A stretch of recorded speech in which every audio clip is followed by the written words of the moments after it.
welcome back to another video, and in today's video we have AEW Dynasty results. A very interesting card with a big surprise that I did not expect at the very end. But overall, what was your thoughts on the show? Yeah, definitely not AEW's best pay-per-view. Definitely some matches I was kind of not very interested in. Honestly, most matches I was not very interested in, but there was a few in here that I really did enjoy though. Yeah, we kicked off the night with Nick Wayne and Action Andretti and Leo Rush taking the win over AR Fox and Top Flight. And then we had Anthony Bowens beat Max Caster in his return to AEW, kind of now as a more repackaged singles star, so that should be pretty interesting. But yeah, that was a pre-show, but now getting on to the main card. We start off with the Men's Owen Hart Cup Tournament quarterfinal with Will Ospreay beating Kevin Knight in a pretty good opening match. Yeah, pretty good match here. Nothing too special to write home about with this one. However, it is a Will Ospreay match, so you can at least expect it to be, to a certain standard at the very minimum. Yeah, this was a great way to kind of show what Kevin Knight brings to the table, and he fits the mold of AEW. They let him get a pretty good amount of offense in, but obviously Ospreay kind of just keep being one step ahead pretty much for the entire match. Made sense and made for a good match, and yeah, was a pretty good way to introduce Kevin Knight to the pay-per-view scene. For sure. Next up, we had the World Tag Team Champions on the line, where the Hurt Syndicate took on Big Bill and Brian Keith and got the win with the help of MJF. Yeah, this was, once again, nothing special with this match at all. It wasn't a bad match or anything. However, I'm just not too interested in the learning tree right now. Surprisingly, Chris Jericho had a somewhat decent match that I think was actually better than this one, surprisingly. But yeah, not too interested in this one. Definitely ready for the Hurt Syndicate to move on to whatever is next. Hopefully the Young Bucks. Yeah, this match, like I said, wasn't too crazy, but the fact that we got more stuff with MJF was interesting, because obviously it seems like they might actually let him join the group now, so it will be interesting to see what happens with the Hurt Syndicate MJF. It's kind of like a detour for MJF until he gets back to that world title picture, but yeah, should be pretty interesting. Yeah, more teases towards MJF and MVP potentially coming together. Will that mean that Bobby Lashley and Shelton Benjamin will not be with them anymore? Or, what does that mean? I guess we don't know yet. And then next up, we had the Women's Owen Hart Cup Tournament quarterfinal, where Mercedes Moné took on Julia Hart and got the win in a solid match.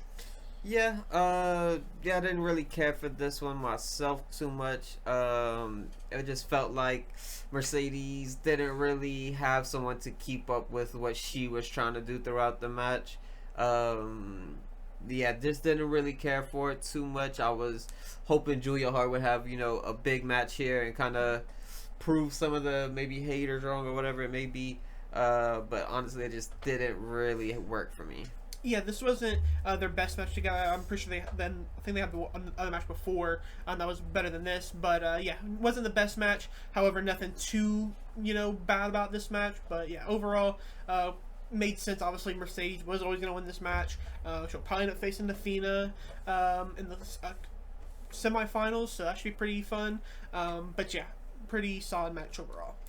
Next up, though, we had the World Trios Champions on the line, with the Death Riders took on Rated FTR, but the Death Riders do come out on top in a okay match, a little bit boring, but kind of had its peaks and stuff like that as well. Yeah, once again, I don't really care for the match. However, the ending, the build-up towards the ending, and what happened after the match is kind of what carried it for me, and I'll say that it was a good match because of that. Maybe Adam Copeland write off for a while or something. We've seen him take 2 concertas. Well, I guess I'll start from the beginning here, but obviously the Death Riders end up getting the big win here. They do retain their trios title. However, as Adam Copeland and FTR are in the ring celebrating together, we see Dax go for a pile driver. He does hit it. Cash is just kind of looking at him just in surprise for a while. He goes to get the chairs for a concerta, and once again Cash kind of stops him. However, they end up doing a Shatter Machine seconds later, and then they do end up doing 2 concertas, one for each of them. Yeah, is that the end of Adam Copeland for quite some time? Maybe so. Will we see him and Christian get together because of this? Maybe so. So I guess we'll kind of see what happens from here. Yeah, definitely gonna be interesting to see what happens with this heel FTR and what's gonna happen with Adam Copeland. Obviously, like you mentioned, I definitely think you might be getting that reunion with him and Christian. Maybe Christian's the first one to be like, "What the hell did you do to my friend? Like, that's my guy. Like, you know. So what the hell did y'all do to him?" So that could be pretty fun. Might be the all-in match for the two teams, but either way, it should be really fun. Next up, we have Toni Storm defeating Megan Bayne for the AEW Women's World Champion. What do we think?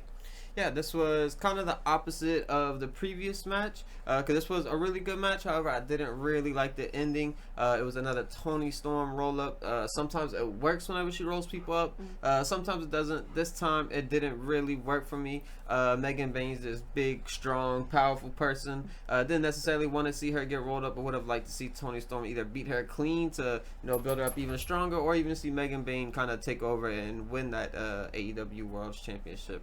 But it was a really good match, and I'm excited to see how we kind of move towards Toni Storm versus Mercedes potentially. Yeah, this match, definitely, like you said, I enjoyed it. I didn't mind the finish too much. I do like the fact that kind of Toni Storm just had that little bit, was one step ahead of her, and kind of got the surprise win after Megan Bayne seemed to have had all the momentum in her favor, kicking out of a Storm driver, and yeah, it was definitely interesting way for Megan Bayne to lose, but I don't mind it. I think it kind of works for both sides, but yeah, overall pretty solid. And then next up, we had another Owen Hart Cup tournament quarterfinal match where we had Kyle Fletcher defeat Mark Briscoe to move to the next round as well. And what was also a really good match again. Yeah, pretty good match. Kyle Fletcher with some really good ring gear here. It was all pink. So I like it. It was like a super hot pink gear, so it was pretty cool. But yeah, very fun match. A lot of what you expect from a Kyle Fletcher match at this point. He's definitely gaining I guess a resume of good matches at this point, and this is gonna add to that list of maybe not his best match, of course, but it's a pretty good match nonetheless. Yeah, him and Mark Briscoe have had phenomenal chemistry over the past few matches. This is their fourth meeting with each other, and it keeps getting better and better. And yeah, this is, I think, their second match this year, and the other match I really enjoyed. And this one, I think, probably is a bit better just because it was a pay-per-view match compared to a TV match. But yeah, really good match. Glad that Kyle Fletcher gets to move on. He'll either be going against Adam Page or the wild card, so that should be really interesting. And yeah, so hopefully Kyle Fletcher can make a deep run for the Owen Hart Cup. And then next up, we had a title versus match where Bandito defeats Chris Jericho for the Ring of Honor World Champion. And what was an interesting match, but also wasn't that bad either. Yeah, a surprising good Chris Jericho match here. He looked pretty good. He did everything, correctly. Everything went pretty well for this match. However, it's kind of another one of those weird ending matches where we see actually Chris Jericho get the win. But I forget what it was that happened, but they reversed the decision for whatever reason it was. And they end up restarting the match, and Bandito gets the win. So kind of, I guess, a swerve at the end there. Definitely some Chris Jericho booking, if I had to guess.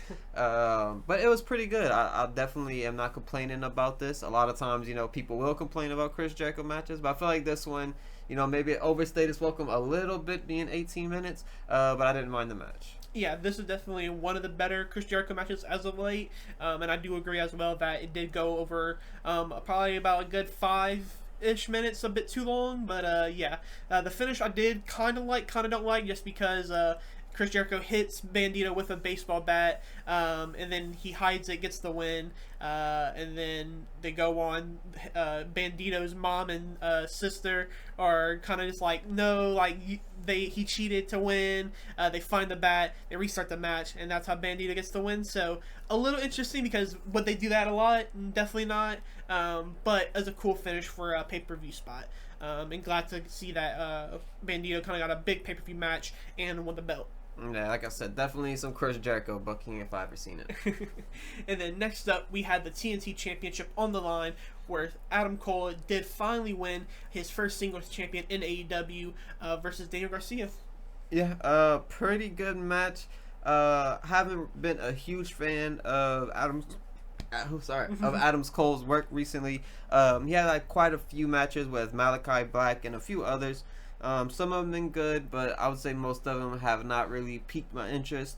But this one was pretty good, and I didn't really mind it. Obviously, a great intro from him is always good. Him and Daniel Garcia, as a matter of fact, both have good music and intros, so that was a good part of it, just seeing them come out and just kind of living in the moment. Then obviously Adam Cole's celebration at the end, where he does the big boom baby at the end of the stage holding the TNT championship, was all good.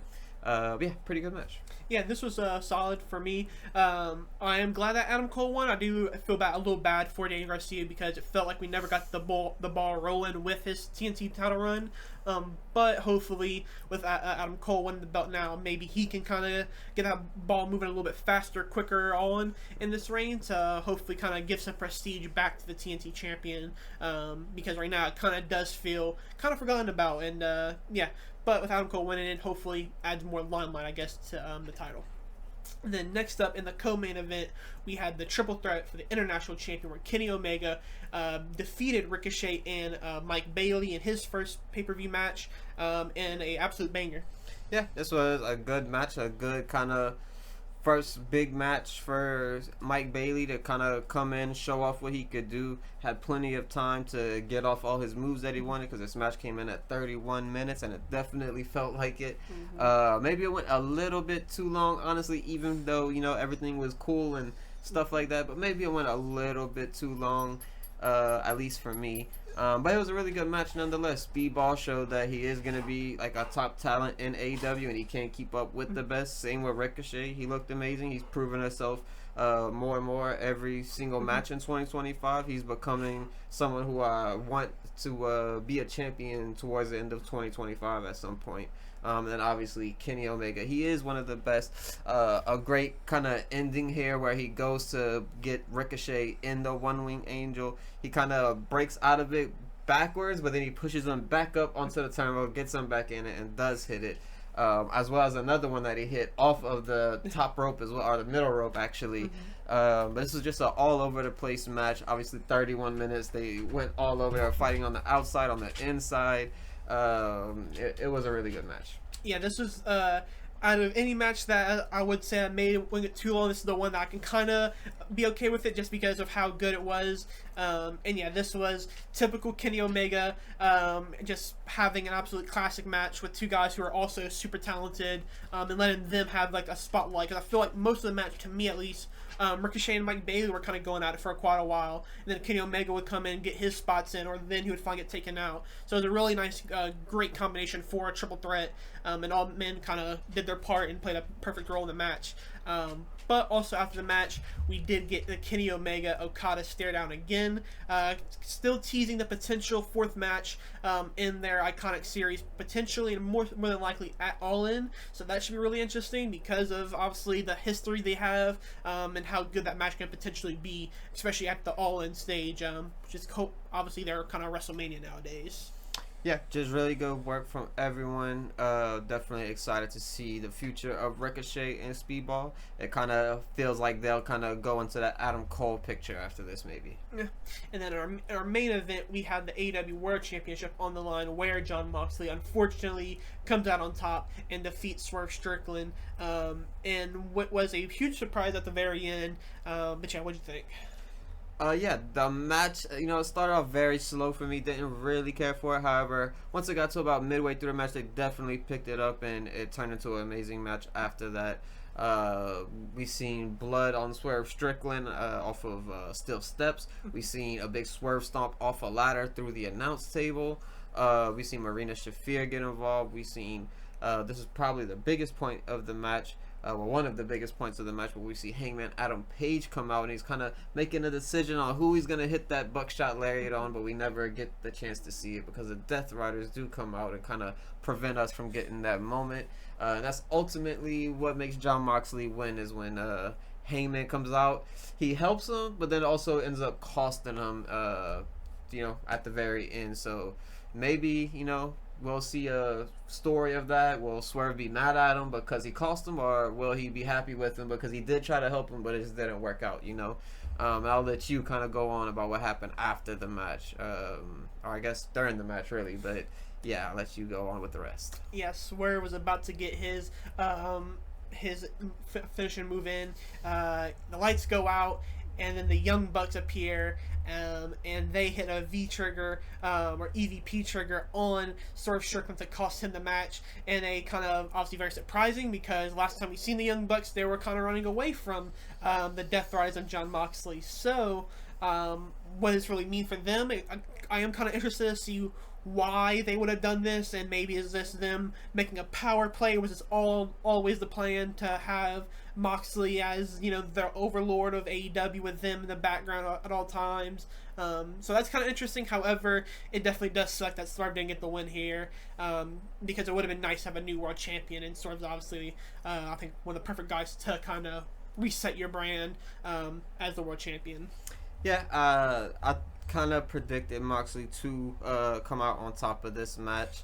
It just kind of didn't really feel like Swerve was gonna be the guy to take it off of him. Unfortunately, I think that's gonna be held for maybe a Will Ospreay, maybe a returning Darby Allin at some point, or no telling who else could get built up from now. But yeah, it's been a very weird kind of run for Jon Moxley here, where it started off at a very high up, everyone was very behind the Death Riders thing, then it went down towards the end of 2024, and now I would say now I'm kind of going up after this match. This was a good showing, a lot of kind of moving pieces involved with this match that's kind of letting you think about what could happen next for this, for the story of it, I guess. But yeah, definitely interesting to see the future of Jon Moxley's title run. Yeah, so it kind of does look like that we might be getting Hangman and Swerve Strickland tag teaming versus the Young Bucks, probably at Double or Nothing, which should be very interesting. It always seems like in AEW with the Young Bucks, it's whoever is your biggest enemy will be your best friend at one point in time, or the vice versa, with this tag team of Hangman and Swerve potentially happening now, which should at least make for a great match. But for who is next for Jon Moxley, I'm interested in, because now we kind of took out all the options. Obviously, Swerve can always have another match because he didn't technically lose, but yeah, should be interesting to see what is the Double or Nothing plans for the world champion. Yeah, could be a Hangman Adam Page, could be a Will Ospreay. There's a few people, even a Kyle Fletcher. Obviously that would be a heel versus heel thing, but I do think there's a potential there because he's building up his resume, as I mentioned earlier. Yeah, but that would do it for our AEW Dynasty results. Let us know what you guys thought of the show and what your favorite match on the night was. But yeah, thank you guys for watching. If you made it this far, don't forget to like and subscribe, and we'll catch you guys in the next video.